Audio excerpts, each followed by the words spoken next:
با برگزاری یک همایش علمی نظریوی جمهوریوی در موضوع استقلال و رشد دولتداری ملی، رهبریت آموزگاران و دانشجویان دانشگاه دولتی آموزگاری تاجیکستان به نام صدرالدین عینی از 34مین سالگرد استقلال دولتی تجلیل نمودند.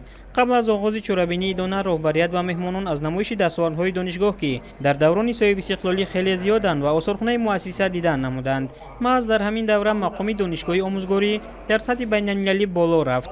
محصلین این مؤسسه عالی تعلیمی در آزمون المپیادهای جمهوریوی و بین‌المللی هرچی بیشتر اشتراک میکنند و دستاوردهای آنها خیلی زیادند.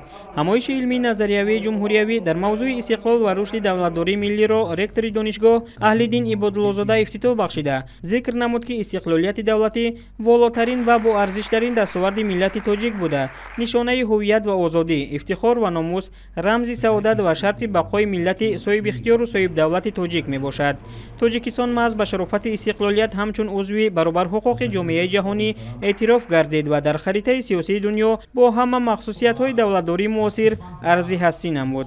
گفته شد که بعد صاحب استقلال گردیدن جمهوری تاجیکستان در فاصله کوتاه زمانی به دستاوردهای نظررس نائل گردید و با جهد و تلاش‌های سازنده و بنیادکارانه خلق عزیزمان با سروری پیشوای ملت محترم امالی رحمان به کشوری آباد و آسوده مبادل گشت. ثمره اینه که استقلال است که امروز تاجیکستان در دنیا چون دولت صلح‌خواه و صلح‌پرور شناخته شده است. تجربه صلح تاجیکان منبع آموزش صلح‌خواهان جهان گشت که این باعث افتخار هر یک فرد وطندوست کشور می باشد.